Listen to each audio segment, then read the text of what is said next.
우리는 지난 금요일 코로나19 극복을 위한 신앙혁신 결의대회를 가졌습니다. 화면을 잠깐 보실까요? 코로나19 극복을 위해서 종교개혁자의 마음으로 신앙의 혁신을 이루기 위한 다짐의 말씀이었습니다. 지난 금요일 날 참여하셔서 그 다짐과 결의로 우리 임마누엘 교회를 통해서 하나님의 새로운 역사가 시작되며 이 땅이 고쳐지기를 간구했던 분들도 계시고 사정상 참여하지 못한 분도 계신데, 오늘 이 시간 말씀에 앞서서 이 다짐의 고백을 다시 한번 하나님 앞에 고백을 드리고 말씀을 나누도록 하겠습니다. 다 함께 일어나셔서 오른손을 드시고 코로나19 극복을 위해서 나 장로 누구는, 나 권사 누구는, 나 집사 아무개는, 난 장로 권사 집사도 아닌데 그러면 나 성도 누구는, 그렇게 하시면 됩니다. 같이 하겠습니다. 시작. 코로나19 극복을 위해 나 목사 부윤걸은 종교개혁자의 마음으로 신앙의 혁신을 이루기 위해 다음과 같이 다짐한다. 시작. 하나, 예수 생명을 가진 자답게 삶의 목표와 방향성을 새롭게 바꾸자. 둘, 나누고 돕고 섬기는 삶으로 변화하자. 셋, 허망한 곳에 마음을 두지 말자. 넷, 심령의 물갈이를 이루자. 다섯, 옛사람의 생각을 버리고 새사람으로 옷 입자. 여섯, 거짓을 참으로 바꾸고 분을 품지 말자. 일곱, 손을 도둑질의 도구로 사용하지 말자. 여덟, 선한 일을 위해 수고하는 손이 되자. 아홉, 더러운 말은 입 밖에도 내지 말고 덕을 세우는 선한 말을 하자. 열, 우리는 성령님을 근심시키지 말고 성령 안에서 우리가 인치심을 받은 자로 살자. 마지막 11번째, 서로 용서하는 삶을 살자. 아멘. 자리에 앉으시면 됩니다. 오늘 이 고백은 임마누엘 교회 다음 세대의 역사 가운데 분명히 기억될 시간인 줄로 믿습니다. 코로나의 대재앙이 시작될 때 우리 임마누엘 교회 교우들은 생명을 걸고 예배를 지켜냈고 신앙의 혁신을 통해서 이 땅이 고쳐지는 일을 위하여 위대한 결의와 함께 종교개혁자의 마음으로 혁신을 이루어냈다. 저는 이런 날이 100년, 200년 후에 임마누엘 교회 역사 가운데서 기억되어지고 또 우리 다음 세대가 그 역사 속에서 닮아가는 또 신앙의 새로운 혁신이 계속될 줄로 믿습니다. 하나님께서 아브라함을 믿음의 조상으로 불러 세워진 이스라엘 백성은 광야 시대를 걷게 됩니다. 애굽에 종살이하던 그들을 모세를 통해서 광야를 불러내요. 그리고 광야 시대를 거쳐서 가나안 땅에 들어가 사사 시대를 통해서 하나님이 직접 사사를 통해서 그들을 통치해 갑니다. 그런 중에 그들은 왕정 시대에 접어들게 됩니다. 사울로 시작한 왕정 시대, 다윗 시대에 통일 왕국을 이루어냈고 솔로몬 때에 드디어 하나님께서 그들에게 성전을 주고 성전 신앙을 갖게 하신 줄로 믿습니다. 그때 성전이 건축되어졌을 때 하나님께서 솔로몬에게 나타나서 이런 말씀을 하세요. 역대하 7장 12절 말씀부터 14절까지 말씀입니다. 밤에 여호와께서 솔로몬에게 나타나서 그에게 이르시되 내가 이미 네 기도를 듣고 이곳을 택하여 내게 제사하는 성전을 삼았으니 혹 내가 하늘을 닫고 비를 내리지 아니하거나 혹 메뚜기들에게 토산을 먹게 하거나 혹 전염병이 내 백성 가운데 유행하게 할 때에 내 이름으로 일컫는 내 백성이 그들이 악한 길에서 떠나 스스로 낮추고 기도하여 내 얼굴을 찾으면, 그들이 악한 길에서 떠나 스스로 낮추고 기도하여 내 얼굴을 찾으면 내가 하늘에서 듣고 그들의 죄를 사하고 그들의 땅을 고칠지라. 성전을 허락하시고 그 성전에 하나님의 이름으로 일컬은 백성들이 혹 하나님께서 하늘문을 닫고 역사하는, 그래서 비를 내리지 않아 그들이 소출이 없고, 소출이 있어도 메뚜기 때 재앙을 당할 방법이 없고, 전염병으로 재앙이 왔을 때에 하나님께서 성전 삼아 그곳에서 하나님의 이름으로 일컫는 백성들이 자세를 낮추고 죄악에서 떠나서 내 얼굴을 찾으면 하늘에서 듣고 그들의 죄를 사하며 그 땅을 고치리라. 이게 하나님께서 성전을 주면서 성전 백성들에게 주신 약속의 말씀입니다. 오늘 우리는 예수 그리스도로 베드레 신앙구 배구에 머리신 그리스도의 몸으로서 하나님 우리를 성전 삼으시고 이곳에 영과 진리로 예배하며 머리신 그리스도의 지체된 사명을 감당하는 이곳에서 하나님의 이름으로 일컬은 백성들이 신앙의 혁신을 도모하며 결의하고 다짐하여 악한 길에서 떠나서 신앙의 혁신을 이루며 하나님 얼굴을 찾을 때에 하나님께서 하늘문을 여시고 이 땅을 고쳐주실 줄로 믿습니다. 이 믿음을 우리가 굳게 갖고 지난 금요일 날 우리 임원들이 모여서 다짐의 시간을 가지게 된 겁니다. 우리 신앙의 혁신을 위한 다짐 속에 하나님 앞에 구해야 하는 것들이 있습니다. 따라해 보실까요? 이 땅을 고쳐 주옵소서. 이 땅을 고쳐 주옵소서. 이게 우리의 기도의 제목이에요. 이게 사명이기도 합니다. 오늘 우리가 은혜 받을 말씀의 주인공은 스바냐인데 그의 활동 시대를 그 배경 설명을 좀 하다 보면 솔로몬 이후에 르호보암 때에 나라가 나눠져요. 옳고 그름의 문제로 나눠져요.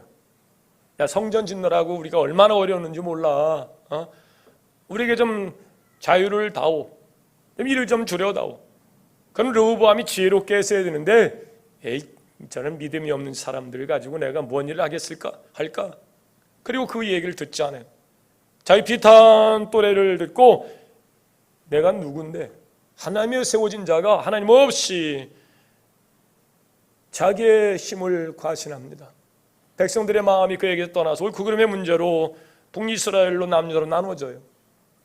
분열왕국 시대로 여러 번이나 시작된 북이스라엘 역사가 주전 722년 아수르에 의해서 멸망을 합니다. 그 아수르의 세력이 당시에 대단했습니다. 이제는 나머지 예루살렘 성전이 있고 성전 중심으로 똘똘 뭉쳐있는 이 남유다를 깨쳐야 되겠다. 군사를 데리고 예루살렘 성을 포위했습니다. 히스기야를 중심으로 한 하나님의 백성들이 똘똘 뭉쳐서 하나님 앞에 구했습니다. 그때 하나님께서 18만 5천 명의 아수르 군대에 쥐떼를 통해서 베스트 흑사병 전염병을 보내서 하루아침에 전부 다 흑사병으로 전멸을 해요. 흑사병은 역사를 주관하신 하나님 손에 붙여 있었던 사실, 역사의 교훈 속에서 우러납니다. 그 시대가 히스기야의 시대예요. 성전을 다시 닫혔던 성전 문을 열고 새로운 역사를 도모하며 그렇게 했던 히스기야 시대가 그의 다음 세대에서 큰 위기를 만납니다. 히스기야 아버지 아하스가 워낙 악질이었어요. 남유다의 악한 왕 그러면 아하스를 꼽습니다.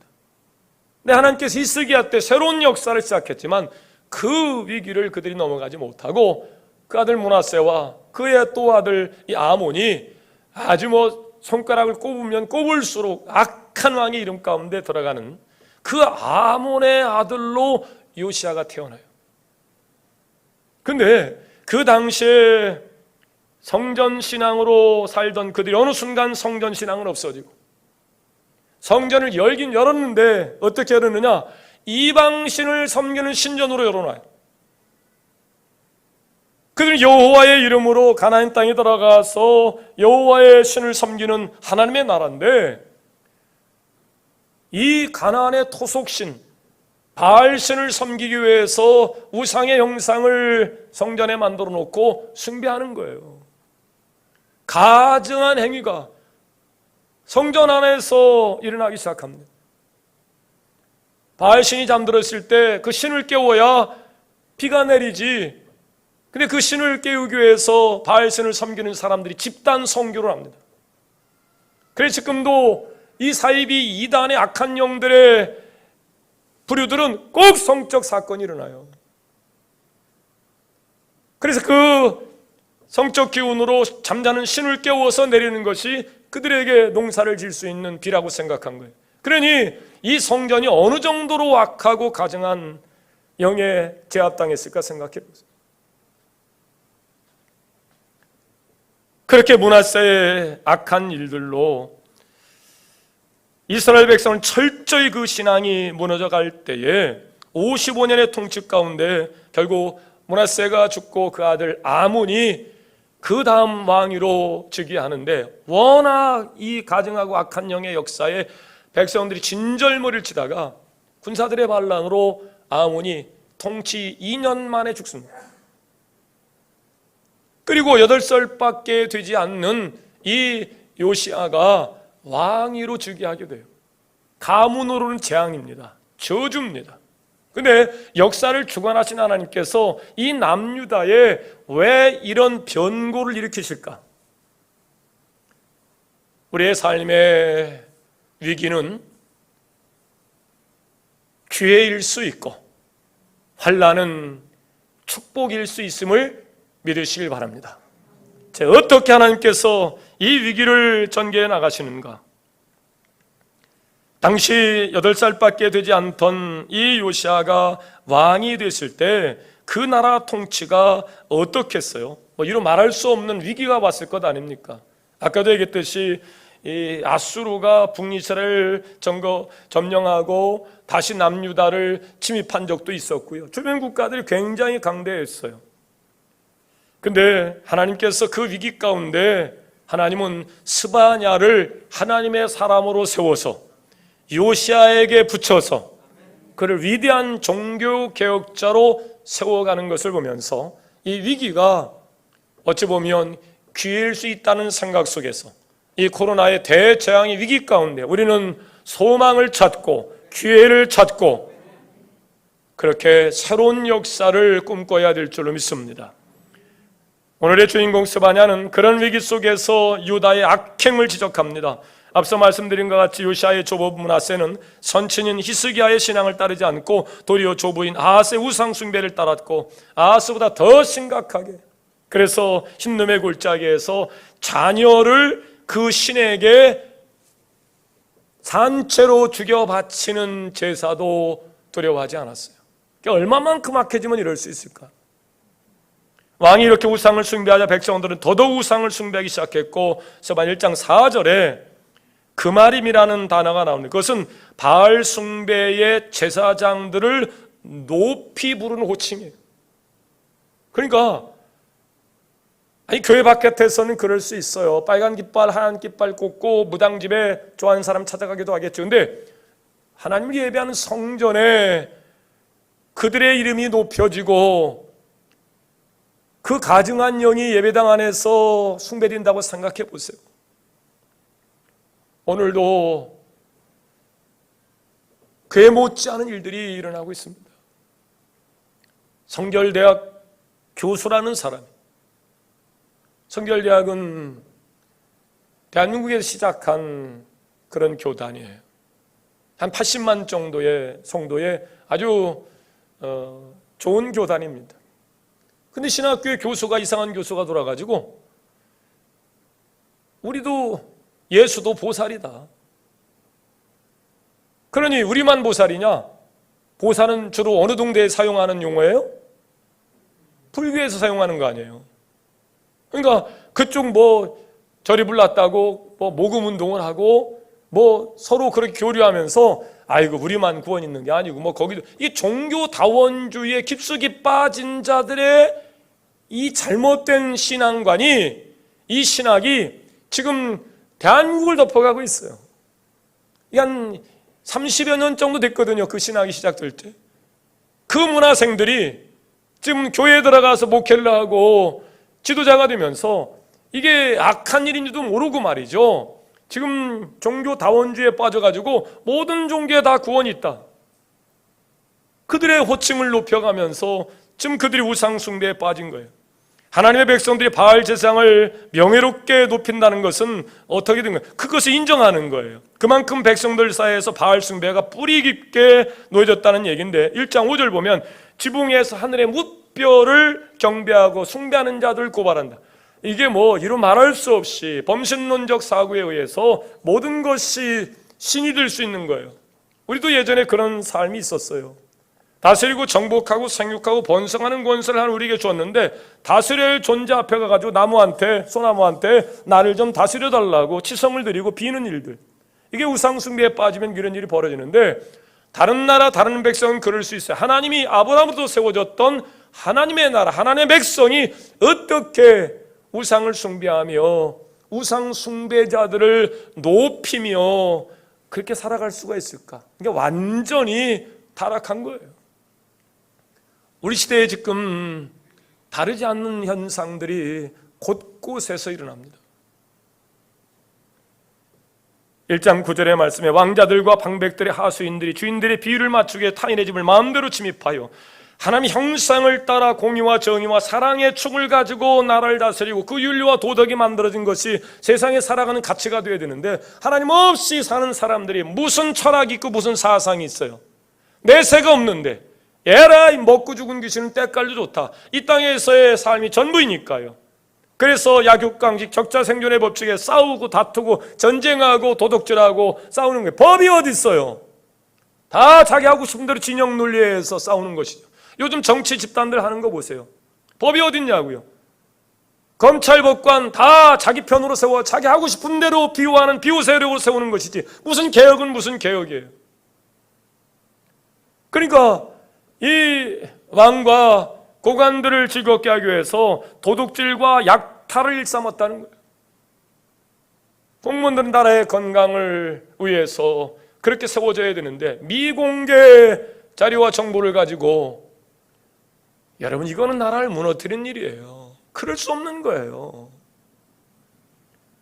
스바냐 선지자는 3장 1절에서 예루살렘을 폐역하고 더러운 곳이다. 포악한 성읍이라. 방백들은 부르짖는 사자가 돼가지고 맹수처럼 백성들을 어떻게 하면 핥혀먹을 수 있을까? 어떻게 하면 저놈들 것을 탈취할 수 있을까? 폐역한 세대에 세금을 높이고 신분을 만들어서 종으로 노예로 부리고 이게 전부 다 하나님 없이 살아가는 사람들에게 일어나는 현상인데요. 당시에 그랬다는 거예요. 방백들이 부르짖는 사자로 백성들을 군림하고 재판장들은 저녁 1위로. 그래서 유전무죄, 돈 갖다 주면 금방 판사하다가 변호사 개업한 사람을 붙여서 야, 네 선배가 변호사요? 알겠습니다 선배님. 그리고 그냥 져주는 거예요. 돈이 없으면 억울한 일을 당하는 거예요. 그리고 선지자들은 경솔하고 간사한 사람들이라 어떤 위기가 오고 고통이 올 때 그것을 신학적 해석을 해주고 신앙적 삶의 좌표를 정해줘야 할 지도자들이 경솔한 거예요. 그리고 간사합니다. 권력에 빌붙어서 목사들에게 진영 논리가 무슨 소리입니까?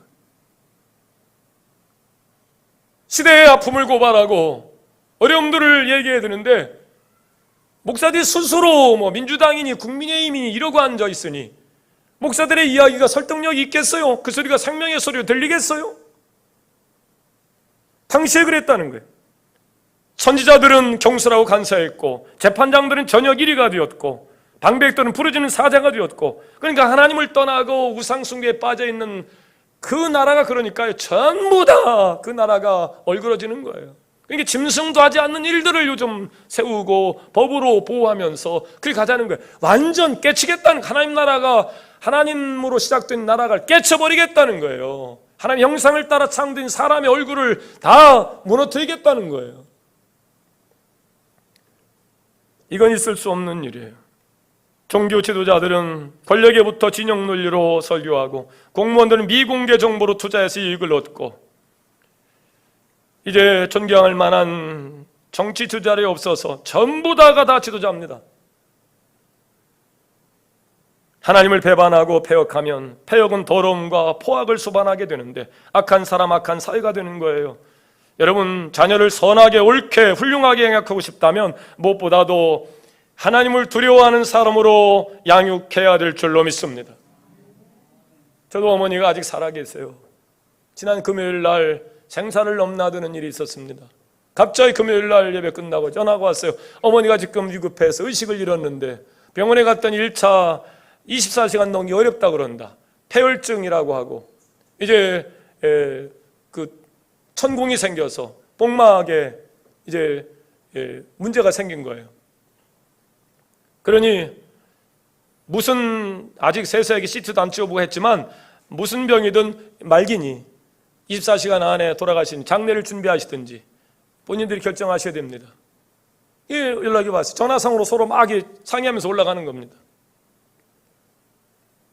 한편에서는 돌아가신다 하니 24시간밖에 안 남았다 하니 배에 칼 대지 말고 그냥 1시간이라도 자녀들 손 붙잡고 못다한 이야기 하게 하시고 돌아가시게 하자. 그게 어머니한테 대한 우리가 할 일이다. 아니다, 할 수 있으면 우리가 최선을 다해서 한번 수술을 해서 한번 고쳐보자. 서로 형제간에 이런 이야기 하다가 그래, 한번 최선을 다해보자. 그리고 우리 기도하자. 그리고 의사한테 우리 수술할 겁니다. 그래요?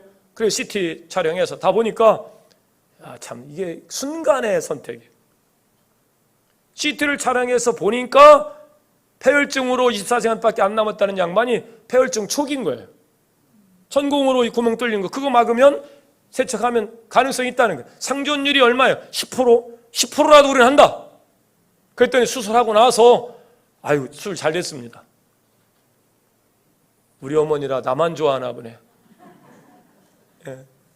거기서 할렐루야 절로 나오더라. 그 수술 3시간 동안 제 복도에서 얼마나 울었는지 몰라요. 그 어머니 그리운 어머니의 목소리 이젠 못 듣게 됐는데 아무리 목사지만 저에게도 아낌없이 모든 것을 주고 가시는 어머니의 목소리를 또 듣고 싶은 거예요. 동생이 수술실에 들어가면서 그랬대요. 어머니 천국 가실 수도 있어요.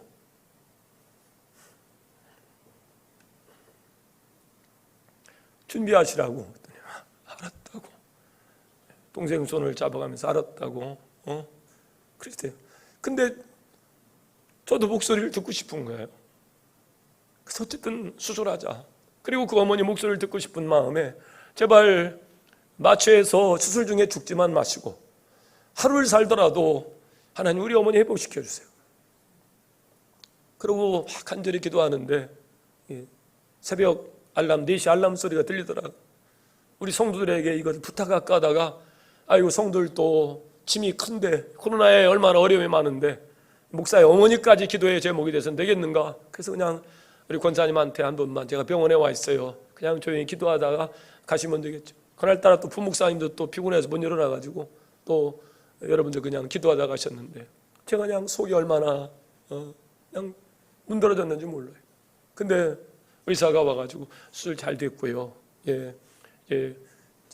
의식이 돌아와야 되는데 고령이시라 저희 어머니가 이제 89세 90이신데 근데 다행히 어저께 의식이 회복되어서 이제 우리 자녀들 보고 알아보시고 근데 이제 지금 수술에 계서 관을 넣고 이제 말은 못 하시고 그 상황 속에서 이제 그동안 지켜오셨던 하나님 앞에 기도하시면서 우리가 끊임없이 제가 요청하는 것이 어머니 많이 몸이 어려우셔도 더 사셔야 됩니다.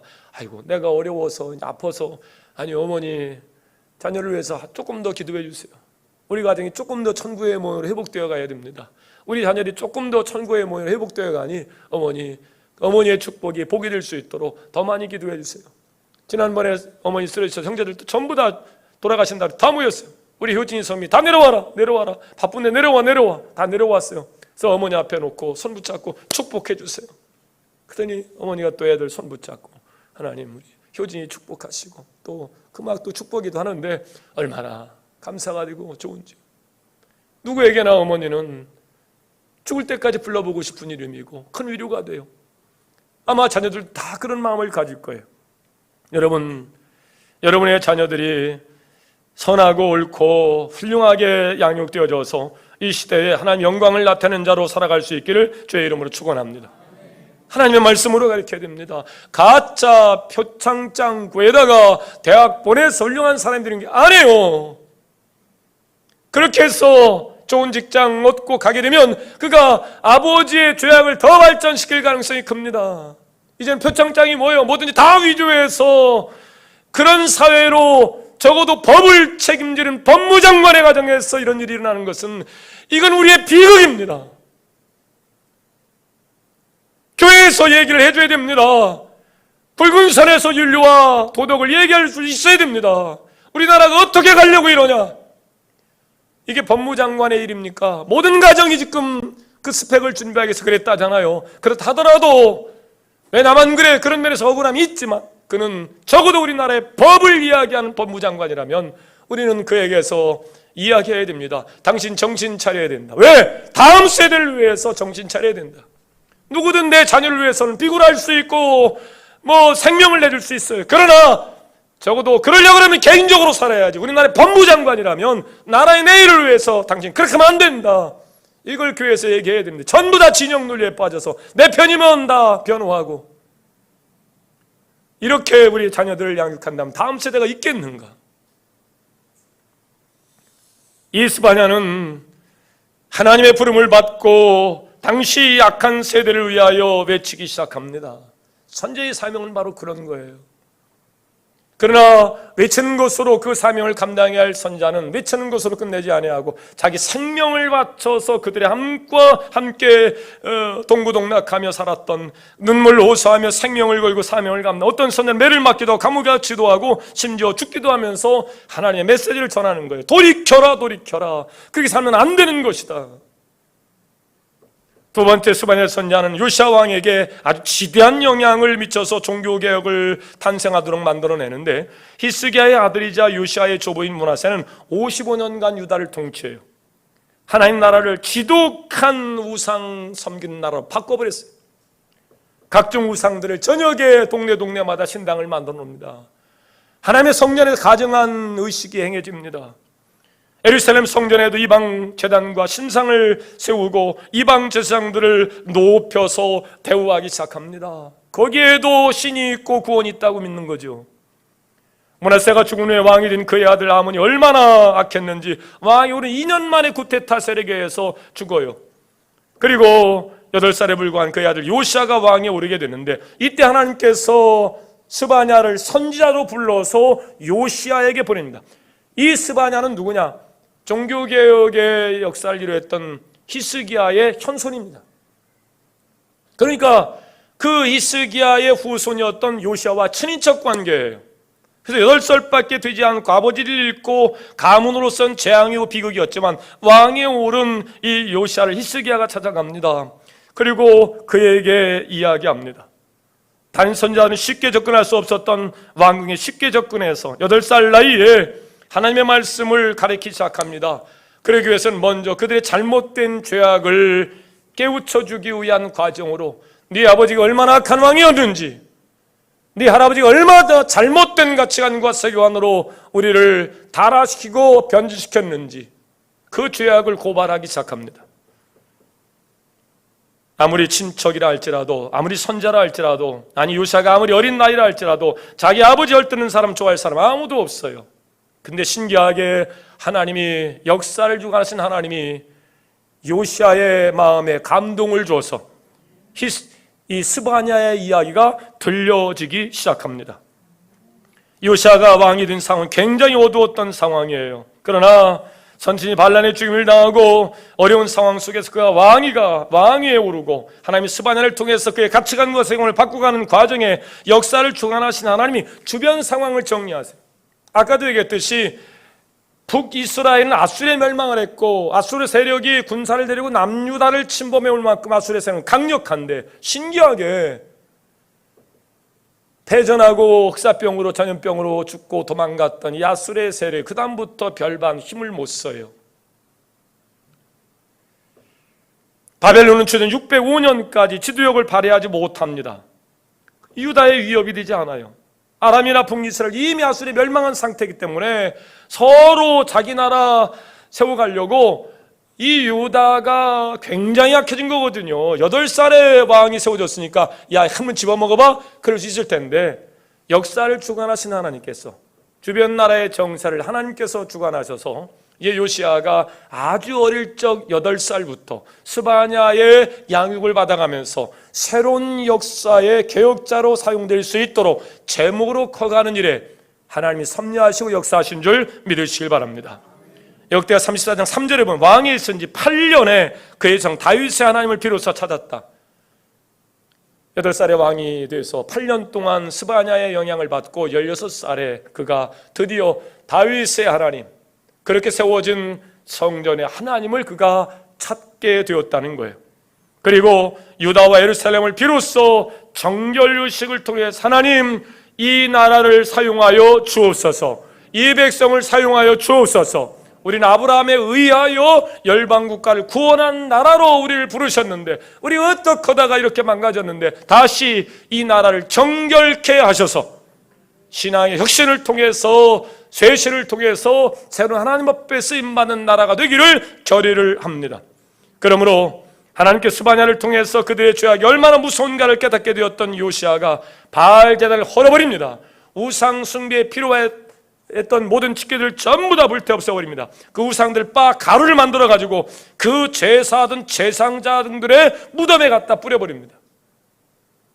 신바람 나는 개혁의 역사가 요시아를 통해서 시작이 된 겁니다.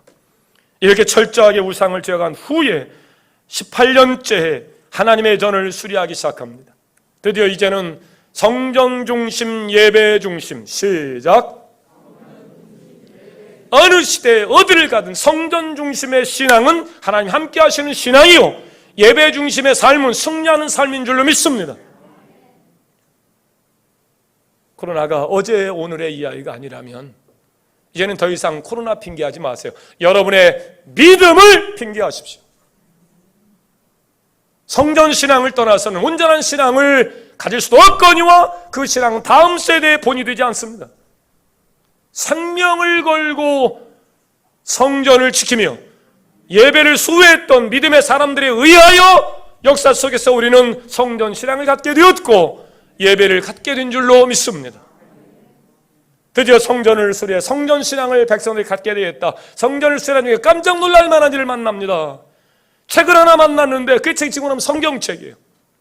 성경책 이들에게 어디 있었게 전부 다 불태없어버리고 하나님 섬기는 흔적을 전부 다 없어버리고 이곳에 우상을 숭배하는 신전을 만들어 놨으니까요. 근데 성전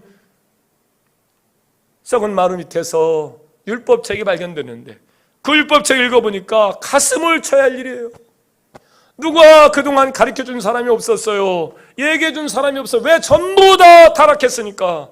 근데 율법책을 보고 하나님이 하나님 백성들이 하신 말씀을 들어보니까 하나님의 말씀에서 우리가 너무 오래 멀리 떠나 있던 거예요. 그래서 우리가 잘못 살았다 신앙생활 잘못했다 이 사실을 깨닫고 통회하고 자복하면서 새로운 역사를 만들기 시작합니다. 여러분에게도 여러분의 자녀들에게도 스바냐처럼 사용되고자 하는 귀한 소망이 일어나기를 제 이름으로 축원합니다. 세 번째, 스바냐 선지자는 하나님의 철저한 심판 후에 그들의 회복을 말씀하고 있는데 1장 2절입니다. 여호와께서 이르시되 내가 땅 위의 모든 것을 진멸하리라. 그들의 죄악으로 땅의 모든 것을 전부 다 진멸할 것이다. 역사 속에서 이 말씀은 바벨론에게 유다가 멸망하는 것으로 성취되는 것 같지만 이 바벨론에 멸망하는 유다에 관한 말씀이기도 하지만 후대에 일어날 장차 이제 하나님이 세상을 우리를 어떻게 사랑하셨습니까? 하나님이 세상을 이처럼 사랑하사 독생자를 주셨으니 이는 저를 믿는 자마다 멸망치 않고 영생을 얻게 하려 하심이라. 그 신앙과 믿음의 은혜에서 떠나 있는 자들의 마지막 심판을 이야기하는 거예요. 전부 다 멸절시키리라. 공중의 새와 바다의 고기와 거치게 하는 모든 것과 악인들을 아울러 진멸할 것이라. 내가 삶을 땅 위에서 멸절하리라. 마지막 때 심판의 날에 생존하는 모든 것은, 생명을 가진 모든 것은 하나님의 심판 속에서 죽어가게 될 겁니다. 그 심판이 앞으로 되어질 일인데 노아 시대에도 동일한 홍수 사건에 생존하는 모든 생명을 가진 것 전부 다 멸망했듯이 그런데 하나님께서는 이 유다의 멸망이 가시적으로 눈앞에 있어요. 이게 정말 그대로 바벨론에게 그 마지막 왕은 눈이 보여질 때 두 아들이 죽는 것을 보고 눈이 빠진 채 바벨론으로 끌려가서 포로로 거기서 죽어요. 새로운 역사를 위해서 하나님은 이 요시아의 가문을 철저하게 왕이 오른 지 2년 만에 그 아버지가 죽고 어릴 적 나이에 왕이 됐지만 역사를 주관하신 하나님에 의하여 그는 생기를 가진 자가 되었고 생명을 가진 자가 되었고 하나님 함께하는 자가 되어서 위대한 역사를 이루어내요.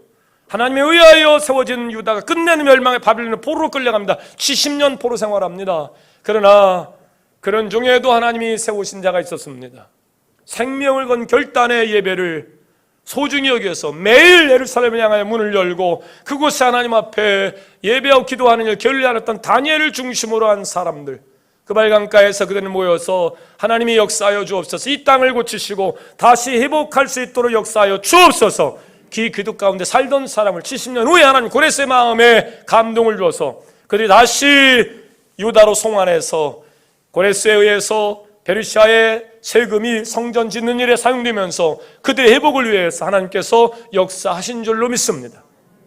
그렇습니다. 코로나 위기 가운데 중세 때도 다 죽는 줄 알았습니다. 그러나 그 중에 하나님께서 남은 자 마틴 루터, 멜랑톤, 즈빙글리, 갈뱅 이런 개혁자들을 통해서 복음의 통로를 열어냈고 500년 동안 그 복음의 역사 가운데서 위대한 하나님 나라가 세워졌듯이 이 코로나의 대재앙 속에서 하나님은 신앙의 혁신을 외치며 하나님의 성전 삼은 그곳에서 하나님을 이룰 그런 백성들이 악한 길에서 떠나서 자세를 낮추고 돌이켜 기도하며 하나님의 얼굴을 찾을 때 하나님께서 이 땅을 고쳐주실 줄로 믿습니다. 그 약속으로서 반야는 다음과 같은 이야기를 하세요. 3장 9절, 그때 내가 여러 백성의 입술을 깨끗하게 하여 그들이 다 여호와 이름을 부르며 한 가지로 나를 섬기게 하리니. 이 위기 속에서 어떤 사람은 코로나 때문에 예배 못 드린다고 교회 문 목사가 스스로 걸어 잠고 그것이 사회에 유익이 되니 교회 문 걸어 잠는 것이 하나님의 뜻이라 죄송합니다 이지랄하고 다니는 놈도 있어요. 역사는 하나님이 주관하십니다. 왜 하나님이 성전 삼은 곳에서 왜 예배를 못 드릴 만한 재앙이 오는가? 하나님 솔로몬에게 주셨던 이 말씀을 듣고 우리는 돌이켜야 됩니다. 악한 길에서 떠나서 자세를 낮추고 기도하며 하나님의 얼굴을 찾을 때에 하나님께 하늘 문을 여시고 하나님께서 재앙을 물리쳐 주시고 전염병을 물리쳐 주시고 이 땅을 고쳐 주실 거라는 그 믿음 가지고 다시 우리 옛 선진들의 성전 신앙을 회복해야 될 줄로 믿습니다. 예배 신앙을 회복해야 될 줄로 믿습니다. 그때 스바냐가 이런 약속을 하는 거예요. 내가 여러 백성의 입술을 깨끗하게 하여 그들이 다 여호와 이름을 부르며 한 가지로 나를 섬기게 하리니. 심판을 통과한 후에 열방이 회개하고 하나님께로 돌아온다는 거예요. 그것은 주의 오심을 통해서 성취될 일입니다. 궁극적인 성취는 마지막 날 주님께서 재림하실 때 온전한 구원과 함께 이 약속의 말씀이 성취될 겁니다. 그때가 내일이면 저와 함께 그 축복의 날에 참여해 주시기를 주의 이름으로 축원합니다. 100년 후 200년 후면 여러분이 오늘 이 신앙 혁신의 결의와 다짐을 통해서 여러분의 자녀들이 성전 신앙 예배 중심의 신앙을 회복해서 그 축제의 자리에 여러분의 자녀들이 들림받기를 주의 이름으로 축원합니다. 축원합니다. 화평방송 구독, 좋아요 부탁드립니다. 감사합니다.